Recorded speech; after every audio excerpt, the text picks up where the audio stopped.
Welcome to Fertilish, the podcast where we get real about fertility, infertility, and everything in between.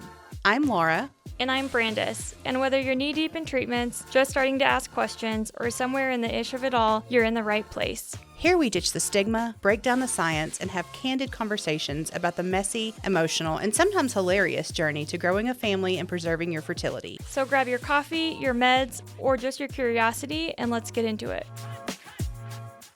Welcome back to another episode of Fertilish Podcast, where today we are deciding, am I the fertility a-hole? Yes, we had done a bunch of medical, sciencey ones, and so we were due for kind of a fun one. Yeah. In scenarios where patients wanted to know, if they were the a-hole in these situations. So we have a lot of different scenarios. Yeah, scenarios where we're going to answer. Brandis and I both give our opinion on whether we think you're the asshole or not, and then talk to you about where we got that, where we came up with that. But I think the crux of this is A, we want to have something a little lighthearted, and B, to let you know that most of the time you're very warranted and valid in how you feel. Yeah, and sometimes you just are the asshole.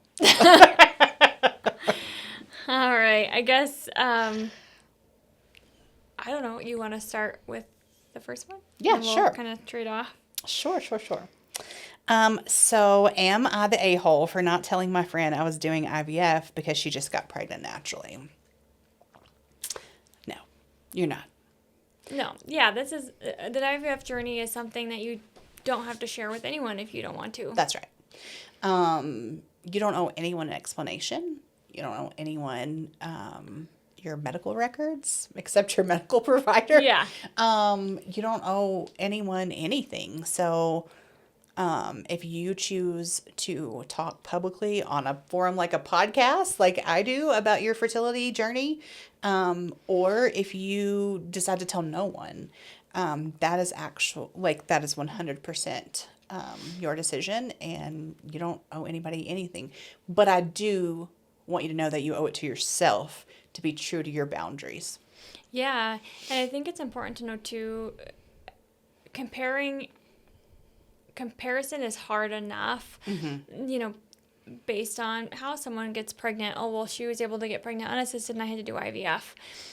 She had an unmedicated birth and I had a C-section, or I had an epidural, or she breastfed for a year and I couldn't breastfeed for more than 2 months. So there's enough comparison in life that really none of this should be compared to just a different journey. So yeah. No, and you never have to share that with anyone. Yeah, absolutely. Okay.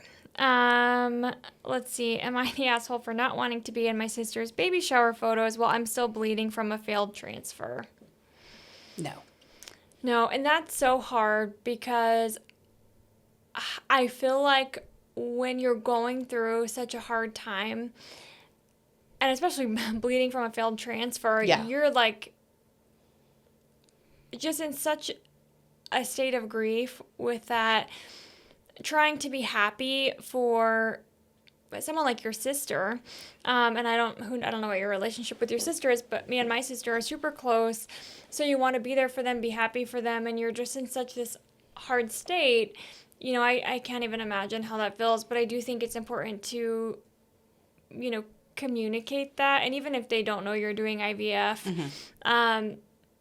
you don't even have to say you're doing it, just that you're not feeling well or you're going through a rough time. I think it's important to maybe communicate, but no, I don't think, you're the asshole for feeling that way by any means. Not at all. Yeah. I mean, I think that, again, this goes back to you owe it to yourself to be true to your boundaries. And if that is a hard line for you, that you're oh no, this is not something that I have the space to do right now, I think that's what's important. Yeah, no, for sure. And I think we've talked about that before, or even, with baby showers, and it's hard to see people getting pregnant, and it seems like everybody's getting pregnant, like nothing. And because it's that's hard. all you'll hear about, see. Like, Yeah. I swear to God, it's only like pregnancy pregnancy test commercials and diaper commercials that come on my TV. Like, that's it. And then they're like listening, so then they're like changing the algorithm Yeah. of like your streaming services to be things that are affiliated. Yeah, so it's like even more. Yeah, so it's like it feels like it's everywhere. Oh, yeah. And I can't even imagine what that feels like when you're going through this process. Yeah, and from social media to all the things, and so yeah, it's like baby showers are, like literally about celebrating, a pregnancy and pending birth of or pending arrival of another person's baby, and so just another reminder of like everything that you're struggling with, that can feel so even more isolating in a room full of people. Oh, yeah. Yeah. Am I the a-hole for asking my mother-in-law to stop referring to my embryos as science babies? Absolutely not. And if anybody refers to your embryos as science babies, you have my permission to tell them exactly where to go. So Science babies. mother-in-law's included. That's like, I don't know, we talked about this before, the test tube baby, and I think people don't, I think that the education piece isn't there for most people, because unless you're in the field of IVF, even through school, you're not trained in the fertility clinic and an IVF clinic, and so, I think it's important to just educate at that point for sure, but sometimes But it's just not like, our responsibility as fertility patients to educate our loved ones. oh, yeah. I think that that's the least that you could do, as someone as close as a mother-in-law who clearly knows you went through IVF, because she knows you have embryos. Yeah. I think that's the least that she could do is like a 2-second chat GPT, Google, whatever your preference is, of like what not to say or listen. We have a whole episode on it. So. Yeah. And I feel like everyone, if I had a sister or daughter or somebody going through IVF, yeah, would I do that? Sure. But I feel like you always have these older relatives sometimes that just have no filter and say the most out of pocket, and it's like, was that necessary? Did you need to say that and comment on that? So yeah, no. Am I the asshole for skipping Mother's Day brunch because it just feels like too much this year? Absolutely not. Yeah, and I feel like, no, you're not. But it's hard because I've talked about this before. We'll have to have her on the podcast sometime. One of my friends that I met at ASRM last year, she went through IVF for years and didn't get pregnant. And she wrote a book called So What Now? And it's about, when you go through this process and then don't end up with the life that you thought you were going to have and you're childless, not by choice. And she hosts something called Other's Day Brunch, where you go with a bunch of other women who, have understood what you went through, and they're kind of in the same spot. For Halloween, she hosts an event for all these people because, they don't want to be home watching trick-or-treaters. Mm-hmm. And I think that's so cool. So I think figuring out how to, like, navigate those things. And again, this goes back to, if it's a friend's Mother's Day brunch where they're all getting together, I'm sure that's hard. And then it's hard on a whole other level when, it's your family with your own mom who's wanting to get together. So I think being able to navigate those situations while managing your own grief is hard. Yeah, absolutely. But I think that like if that specific day is especially hard for you, and you still want to honor your mom, like I think that there are ways around, like if you need to stay in bed that day, mm-hmm. and like bury your face in your pillow, being able to do that, but then still like honoring your own mother if that's what you feel like you need to do. So, I really, as I get older, I am just like a big proponent of like doing what you need to do. And especially in a space like infertility.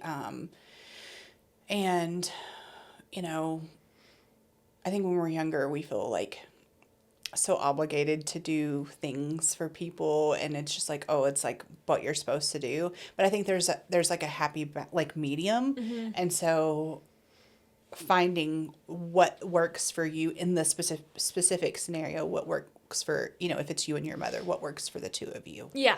Yeah. Being able to kind of communicate that and figure out, like you said, a happy medium. Right. It's important. Yes, for sure. Okay, yours. Am I the a-hole for telling my mother-in-law she's not entitled to know when we're doing a transfer? Absolutely not. Again, you don't have to tell anyone anything. And as I've gone through my journey even more, I have realized the importance of like protecting, like, when you're getting ready to do a journey. So let me back up. I feel like when you tell people you're getting ready to do a transfer, then everybody's like, why are you pregnant? Are you pregnant? Are you pregnant? Did it work? Did it work? Like, when do you go for a blood test? When do you know? And like, you're already anxious as hell. Like, you're sick of your stomach. You're like, I don't know what's about to happen. And you're trying to protect your peace in those 9 to 11 to 13, however many days, depending on where you go, what clinic you use, and what, day transfer you had. You're in the 2-week wait. You're already trying to like find things to distract yourself, protect your peace. And so, like, as well intended as people are, that constant like, well, I could have just gotten like really good and distracted in Real Housewives of, Atlanta, and then all of a sudden somebody texts me like, "Oh, are you pregnant?" Like, shit. Yeah.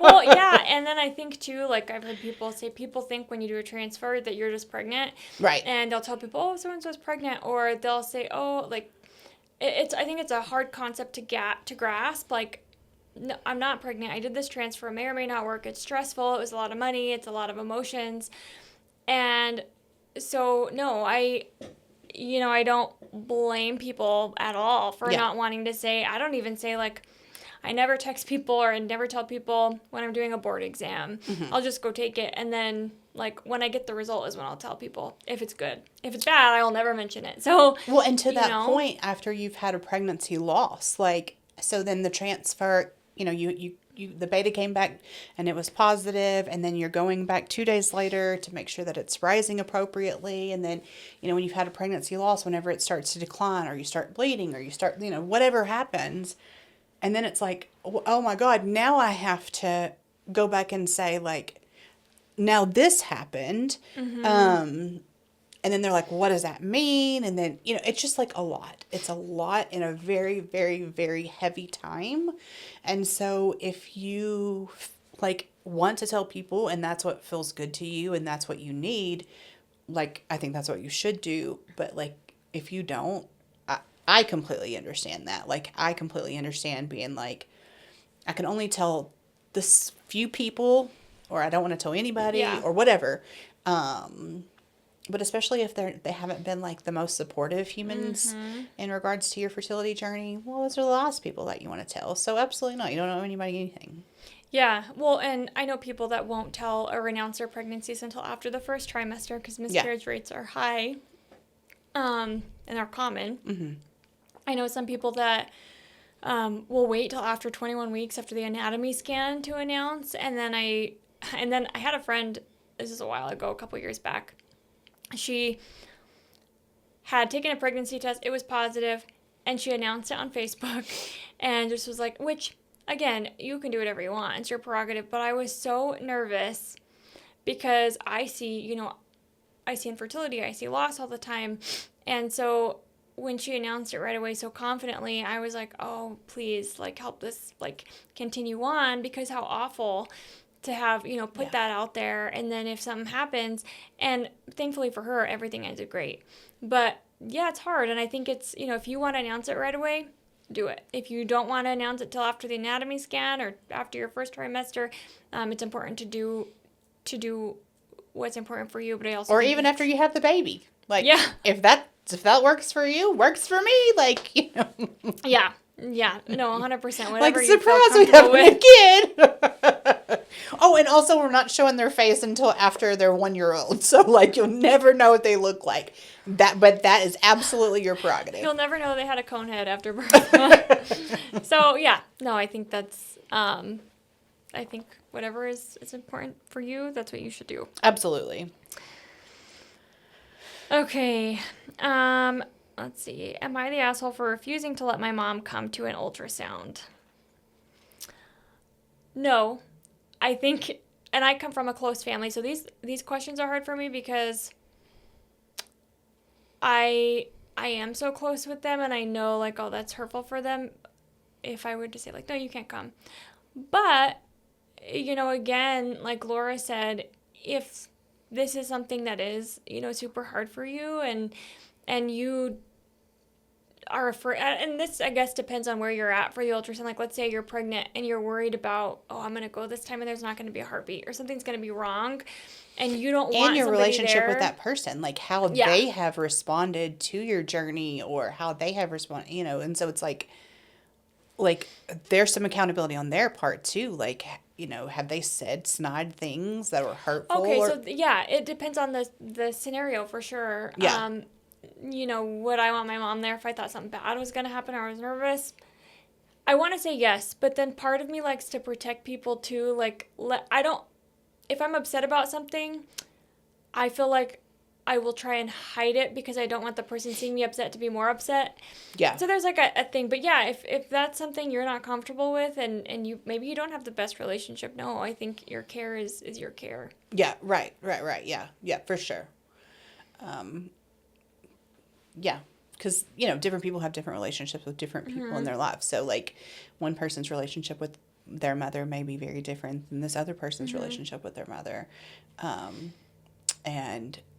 Or these two people may have great relationships with their mothers, but they may have been supporting their fertility journey in different ways. And so it's like, oh, like, okay, this is going to feel good for me. Like, that's exactly what I need. But then this other person may say, like, oh, no, my husband's the only person I want in the room with me. Yeah, or like I said, you're worried you're going to be upset and you don't want people to be upset that you're upset. It's just, right. So, no, you're, like I said, everything is up to you when it comes to that. That's right. Okay. Am I the a-hole for skipping family Christmas because all my cousins are pregnant? No. No. And that's rough. That is rough. And I feel like whenever, at least that I've like noticed lately, is like when one person's pregnant, it seems like everybody's pregnant. Yeah. Everyone in your family, all your friends. And then they start saying things like, oh my God, we weren't even trying for our 7th kid. And, like, I just looked at her and I got her pregnant. And it's all these, like, the worst things ever to, like, say. And it's all being said in front of you. And then it's like, oh, the holidays are already hard for someone going through infertility because it's like, oh, another Christmas without the baby that we were dreaming of. Another year almost passed. It's going to be the beginning of the year again. Like, yeah. So there's all these reminders of what's not working for you. Yeah. The family that you don't have, the child that you don't have. So, I think that the holidays are emotionally sensitive for most people for one reason or another, like whether you're going in through infertility or not. But I think it can be especially difficult for people that are facing infertility. Yeah. Okay, am I the asshole for asking my best friend not to send me bump updates when she knows I'm mid to week weight? No, I think it's how you say it. Yeah, and I think if your friend knows you're going through the 2-week wait and she's sending you bump pictures, I think she's the asshole. Yeah, I think... Like, you can't wait 2 weeks? Yeah, I think people don't, to a certain extent, understand sometimes the grief that comes with infertility, so they may just not even realize it because it's like, oh, they're doing IVF, they're going to get pregnant. So why she's going to get pregnant, it's IVF. Like, I don't know, I think to an extent there is sometimes an ignorance there, especially when people haven't gone through that. But yeah, I think, and we've talked about this before, maybe saying, hey, I'm happy for you, but I'm like super struggling and I'm drowning in grief. So, can we not talk about pregnancy during this time, or can, you not give me updates for a week. I think communicating is the most important part. And, you may not even, the other part is if you're not telling people and they're sending you bump updates and they don't know you're struggling with that. And that's what I mean. Like, if they know that you're in Yeah. that too, that's obviously different than if they have no clue whatsoever. Yeah. Yeah. So I think, I think there is maybe an ignorance there too, a little bit. But yeah, if they know, maybe just having open communication. And if somebody's your friend, I think they're going to understand. Yeah. I mean, we're talking about your best friend here, so I would hope. Yeah. I mean, friendships definitely have been lost over people going through fertility journeys because, it can be very hurtful. Yeah. Yeah. So, no, you are not. Okay. Is it my turn? Did I just read that? Yeah. Am I the a-hole for RSVPing yes to a baby shower and ghosting? Yes, you are. Yes, I think so. I think that if you RSVP to a baby shower that you're going and you change your mind, I think you could let them know that. Like, hey, something came up. Because obviously, like, sometimes there's catering provided for a certain amount of people or they're, whatever the reason is. If you just, like, don't show up and don't say anything, I think that's rude. Yeah, I think, and back to communication is important. It doesn't even have to be the truth. It could be, hey, I have a stomach virus today. Yeah. Mm-hmm. Like, whatever. Yeah. Like, a little white lie or whatever. Yeah, to protect don't yourself know. and to protect them. Like, hey, I know not to expect them, but I can't go into all the details of, like, why I can't come right now. Yeah, or if you're saying yes to be nice and you're going to ghost, just say you have something that day. That's right. Yeah, something came up. Yeah, absolutely. All right. Am I the asshole for asking my friend not to do a pregnancy announcement at my birthday party? No, and this goes back to if your friend knows that you're struggling, then and it's your birthday party, like, that's not your friend, first of all. That's not your friend. If they don't know you're struggling, then honestly, even if one of my friends I was going to their birthday party and I was pregnant, I wouldn't hijack that party for me. So I saw on social media last week, acquaintances of acquaintances got engaged at somebody's wedding and I almost died. I was like, excuse me? If you got engaged at my wedding, like, it's going to get ugly. Yeah. But yes, it's different scenario, but same thing. Like, let people have their moment. Yeah. Or, even if, like, okay, I saw the wedding thing and I was like thinking, if that was my sister, like, my friend, and they wanted to plan that with, like, the toss or whatever, I'd probably be okay. Like, I don't think I would care that much. But again, if somebody's, I don't know, I think it just depends on the person. But just doing that at a birthday party is odd. So, no, I don't, even if you're not struggling. Okay. Yours. Am I the a-hole for getting mad that someone else copied my embryo transfer ritual? This is super weird to me. Because I've never seen anybody in the fertility space say someone copied something that they did. So whether that's a protocol, whether that's a, like, embryo transfer ritual, whatever. I feel like that it's the exact opposite, where people are, like, overtly sharing, like, hey, I did this, and this. Mm-hmm. Yeah. So that's a nuance that I haven't experienced before. And one that I don't feel like is common at all in the fertility community. My husband always says, like, if you have the unfortunate experience of, like, being a part of a community, there's no better part of a community. Yeah. There's no better community to be a part of. And then that there is a fertility patient who's an astronaut who has, like, a pretty large social media following, and she won an award in the fertility space not too long ago, and she like made a comment. It was like, worst community, best people, or something like that. But it was essentially like what, my husband said. But I feel like it's like that's the commonality in the fertility space, that, like, people are not generally share. That's right, like, super supportive, happy to share, like, happy to make recommendations on, like, hey, I did this and this is what brought me good luck and this is what felt good for me. So that's super strange to me, I guess, that Maybe it's It's like not a common thing in the fertility space. no, or even like a jealousy, like I'm gonna get pregnant and not share what I did. I don't know. I think that's something to work out within yourself. Yeah, you need to work on yourself. That's right. That's right, Brandis. I don't know how to answer that. Yeah, that was a weird one for me. Okay, am I the asshole for unfollowing someone in the trying to conceive community because they got pregnant? No. No, and I've had two like super good friends that I didn't unfollow them, but I've started like communicating less with them when they got pregnant, and it wasn't out of like spite or that I wasn't happy for them. It was just now we're in kind of two different spaces. And so it like organically just like we just talked less because she was like now like talking to like, you know, people in the pregnancy group, and Yeah. I was like still going through fertility treatment. So I think that like and like still the same love for each other. But I think that like that just happens whenever you're in different stages of life. Yeah, and you can even, I think, if you don't want them to know you're unfollowing them, like if it's a good friend, you can even mute them and Yeah. their stuff won't come up. So, that's another option as well. And sometimes we've talked about this, it's just a boundary you need to set sometimes in order for your own mental health to be okay, and that's fine. Yeah, absolutely.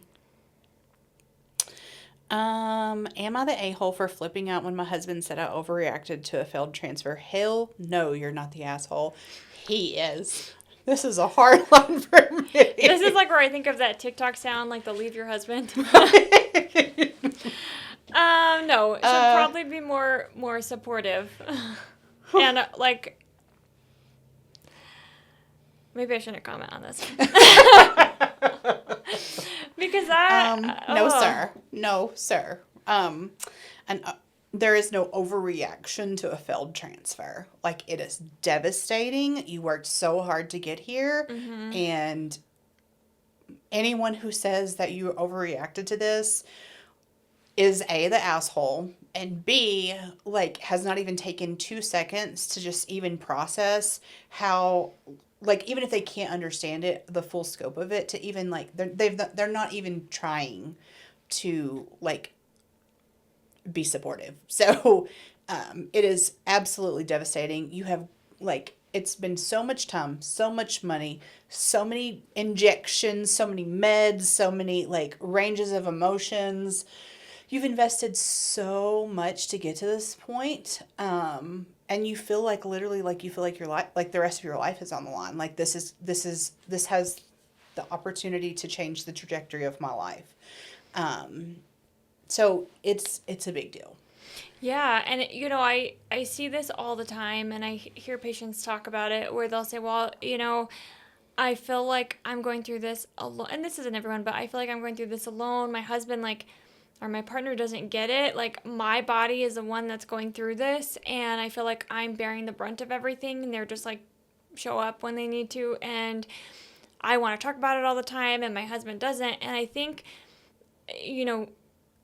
being able to discuss boundaries with each other, how you want to be supported. Laura has brought up, therapy. We've talked about that all the time. And so I think being able to work through those things and talk about them, and then, if you can't come to an agreement and that you're just getting blown off, maybe reconsider, is this what you both want? And if not, is this the right relationship?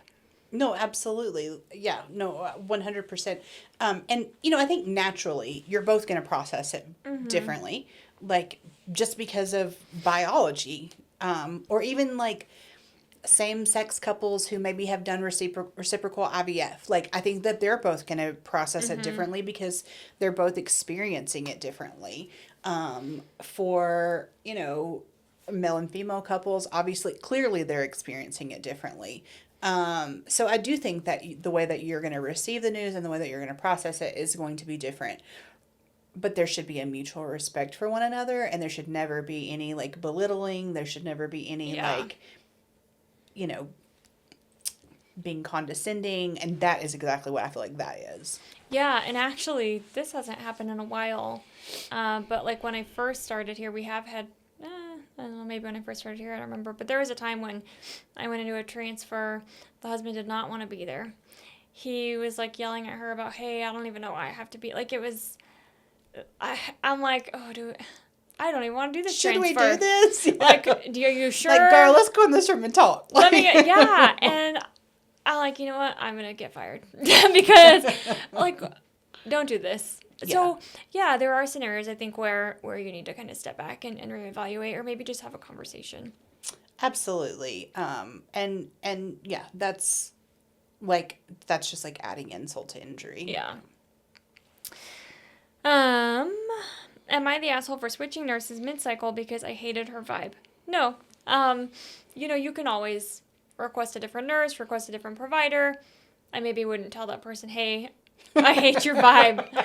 But even, telling someone else, hey, I don't know, can I not have her? You don't even need to say why. I just want a different nurse. Or... Some people just like click better than others. And some Uh-huh. people just like, I mean, that's why like certain people are like super like uber close friends and other people are more acquaintances. Like that's why some people, married these people and Yeah. not these people. I mean, it's just like, that's just like how it goes. Like Yeah. there's, personality differences, whatever. Preference. It's just like you're going to click better with some people than others. And that doesn't go like that's medical, like healthcare staff is not an exception to that. And you're going to feel closer to like some providers versus others or some nursing staff versus others. And I think that like we all understand that. And, they're like, Yeah. I'm not everybody's cup of tea, even though I think I should be. No, I'm just kidding. I'm definitely not everybody's cup of tea. Some people don't even like me because I have red hair. Whatever it is, Yeah. that's cool. Like, we have other people that are, like, more than happy to help you. Yeah. So second opinions, different providers, different nurses. Yeah. For sure. Oh yeah, yours. Am I the a-hole for not telling my best friend I was pregnant after a loss? No, and I've been there.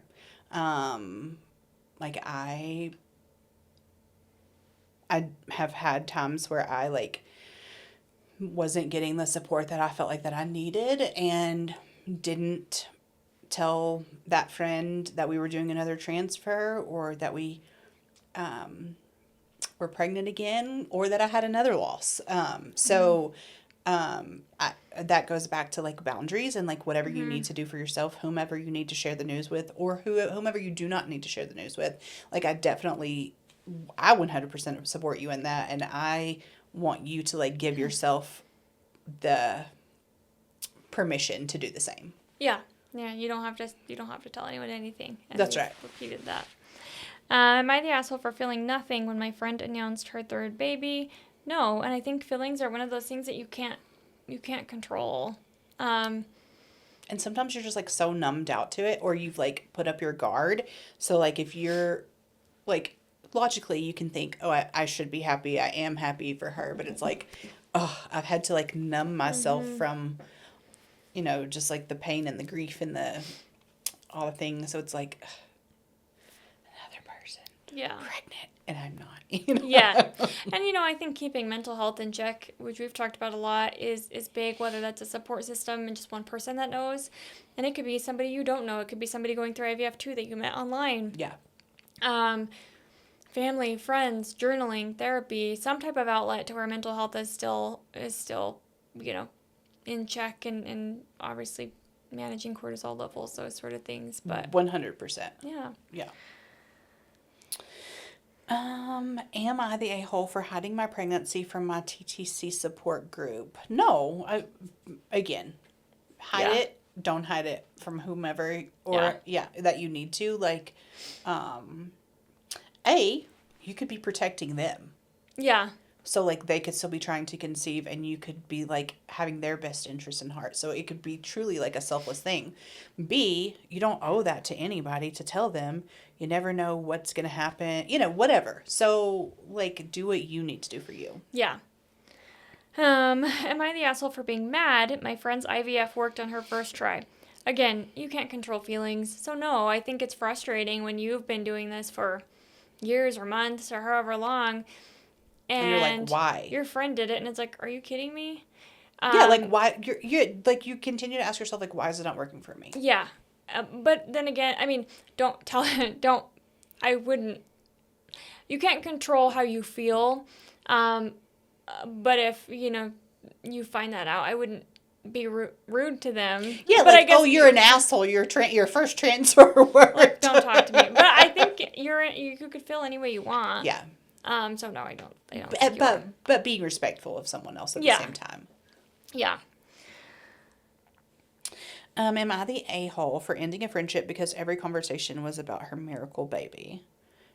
I think this goes back to just like mutual respect. Like, what do you mean by miracle baby? Like, has this baby like overcome odds and, like it's like clearly like it sounds like it's a miracle that the baby is alive. Like, that's its own set of grief and trauma. And, so yeah, I think that you should have like hold space for her and yourself at the same time, like whatever that looks like for the two of you. Yeah, and I think being able to like communicate openly and like you said, have mutual respect for each other. Yeah. And like I have very few close friends. And I feel like we all, because I have such a small friend group and there is such a big respect there, that to me is a no-brainer of, we would find a way to, figure that out. But if you have friends that are not, respectful of things, or you can't find mutual respect for each other in certain situations, then yeah, maybe reevaluate the friendship. But again, communication, I think, is just important. Absolutely. Yeah. Am I the asshole for blocking someone on Instagram because they keep posting bump dates with the blessed hashtag? No, I don't think you need to maybe block them. I mean, it depends on who it is. Like, if it's just like somebody you follow and you like have no emotional attachment to them whatsoever. That's true. Like if it's a stranger or whatever. I love blocking people. What do you mean? Yeah. Okay. Yeah. Actually, that's different. If it's somebody, if it's like your sister or your best friend and you block them, maybe just mute them. Right. But yeah, if you don't know them, they probably Right. Am I the a-hole for choosing not to tell people when I'm doing a transfer because I don't want to be trauma tracked for 2 weeks? This is exact same we talked thing about this. About your mother-in-law. Trauma tracked. Yeah. That's a good term. I'm going to use that. Yeah. So, no. You don't know anyone trauma tracking. No. Trauma tracked. We've all been through a trauma track. Okay, am I the asshole for secretly loving when people ask, why don't you have kids yet, so I can make it awkward AF? My answer is no. I am so tired of this question. Part where she loves to educate. I'm so tired of this question. I wish people knew how insensitive it is. And I know people don't, at the same time, I know people like don't mean any harm. Like they're just like trying to make conversation. But it's like literally opening up a wound with like a machete sometimes. Or like the one that for me is like, you just have one? Yeah. Well, no, I could have probably had about 57 by now, but nope, I just have one. Like, okay, calm down. Yeah. Or why don't you have kids? Like, and I thought for the longest time, I thought I had to protect them and be like, oh no. But then I started getting pissed and I was just like, it's rude. Like some of the comments and I don't know. We've had sex every day for 2 years. Right. Don't know. I haven't gone on a tirade yet and been like, no, I've been through 3 cycles of IV, whatever. But, I think that sometimes doing it in your head, completely warranted. Absolutely. Yeah, 100%. Yours. Am I the a-hole for canceling dinner with a friend because she ordered wine while I was in the 2-week wait? No. Because I think when you're in the 2-week wait, you're like, okay, especially if it's not your first, second, whatever. I think at some point you're like, shit, can I just know the answer so I can either have a drink or be pregnant? And the last thing you want to do is sit there and watch somebody else have a drink. You're like, God. When you would do anything for either a drink or a positive pregnancy. That's right. That's right. Okay, am I the asshole for throwing away the baby shower invite before even opening it? No, just don't RSVP that you're going, Right. which we talked about. And I mean, if you feel comfortable, buy something off of their, you know, their registry, and send a it. gift. Yeah. Well, this is kind of a different one and kind of fun. I think, there are so many different scenarios when going through infertility and IVF and all these treatments to where, it's like, geez, is this me? Or Right. like, am I valid in my feelings? And I think it's hard to navigate, and it's hard when you're going through a season of life that's hard and you're grieving, how a family might have looked or how life might have looked, how your family may have looked, and that's hard. Absolutely. And I think that it's important to like save space for yourself and give yourself permission to like feel whatever feelings that you need to and cope with it in whatever manner that you need to cope with it. Obviously we can't burn all the bridges or burn all the relationships down because at the end of the day, Yeah. eventually we're probably going to need a relationship with someone. Yeah. Even though it feels like sometimes like you're just like about to set everything on fire, Yeah. Maybe take a bubble bath and, just like turn your phone off, like whatever feels good for you. Like, and, takes a day, 2 days, a week, 2 weeks, whatever amount of time that you need for yourself. And then like Brandis has said, just then like communicate like, hey, I wasn't in a good place. I'm sorry you haven't heard from me for a little bit. But I'd love to have a conversation about moving forward. Yeah, 100%. All right, well, hopefully you got a few laughs out of this, and maybe it was helpful if you're in any of these scenarios to think about. But yeah, and if you have any others that you would like to send us to, we can answer if we think that you're the asshole or not. All right, well, that was a fun one, and we will see you guys next week. See you next Tuesday.